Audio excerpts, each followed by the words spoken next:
SSLC ಪರೀಕ್ಷೆ ಬರೆದು ವಿದ್ಯಾರ್ಥಿಗಳು ಫಲಿತಾಂಶಕ್ಕಾಗಿ ಕಾಯುತ್ತಿದ್ದರು. ಇದೀಗ ಇನ್ನು ಕೆಲವೇ ದಿನಗಳಲ್ಲಿ ಎಸ್ಎಸ್ಎಲ್ಸಿ ಪರೀಕ್ಷೆ ಫಲಿತಾಂಶ ಪ್ರಕಟವಾಗಲಿದೆ ಎಂಬ ಅಧಿಕೃತ ಮಾಹಿತಿ ಹೊರಬಿದ್ದಿದೆ. ಹೌದು, ಮೇ 19ರಂದು ಎಸ್ಎಸ್ಎಲ್ಸಿ ಪರೀಕ್ಷೆ ಫಲಿತಾಂಶ ಪ್ರಕಟವಾಗಲಿದೆ ಎಂದು ಪ್ರಾಥಮಿಕ ಮತ್ತು ಪ್ರೌಢಶಿಕ್ಷಣ ಹಾಗೂ ಸಕಾಲ ಸಚಿವರು ಹಾಗೂ ಕೊಡಗು ಜಿಲ್ಲಾ ಉಸ್ತುವಾರಿ ಸಚಿವರಾದ ಬಿಸಿ ನಾಗೇಶ್ ಘೋಷಿಸಿದ್ದಾರೆ.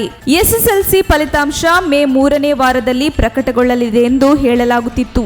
ಆದರೆ ನಿರ್ದಿಷ್ಟ ದಿನಾಂಕ ಘೋಷಣೆಯಾಗಿರಲಿಲ್ಲ. ಆದರೆ ಇದೀಗ ಸಚಿವ ಬಿಸಿ ನಾಗೇಶ್ ಅವರು ಮೇ 19ರಂದು ಎಸ್ಎಸ್ಎಲ್ಸಿ ಫಲಿತಾಂಶವನ್ನು ಘೋಷಣೆ ಮಾಡಲಾಗುತ್ತದೆ ಎಂಬುದಾಗಿ ಸ್ಪಷ್ಟಪಡಿಸಿದ್ದಾರೆ. ಕರ್ನಾಟಕ ಎಸ್ಎಸ್ಎಲ್ಸಿ ಪರೀಕ್ಷೆಯ 8.76 ಲಕ್ಷ ವಿದ್ಯಾರ್ಥಿಗಳ ನೋಂದಣಿಯಾಗಿದೆ.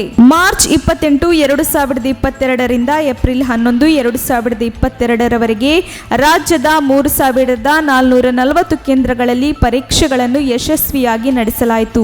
ಮೇ 19ರಂದು ವಿದ್ಯಾರ್ಥಿಗಳು ಅಧಿಕೃತ ವೆಬ್ಸೈಟ್ಗಳಿಗೆ ಭೇಟಿ ನೀಡಿ ತಮ್ಮ ಫಲಿತಾಂಶಗಳನ್ನು ಪಡೆದುಕೊಳ್ಳಬಹುದಾಗಿದೆ. ವೆಬ್ಸೈಟ್ಗಳ ಲಿಂಕ್ ಅನ್ನು ಡಿಸ್ಕ್ರಿಪ್ಷನ್ನಲ್ಲಿ ನೀಡಲಾಗಿದ್ದು, ಫಲಿತಾಂಶದ ದಿನ ಈ ಲಿಂಕ್ ಅನ್ನು ತೆರೆದು ವಿದ್ಯಾರ್ಥಿಗಳು ತಮ್ಮ ಫಲಿತಾಂಶವನ್ನು ಪಡೆದುಕೊಳ್ಳಬಹುದಾಗಿದೆ.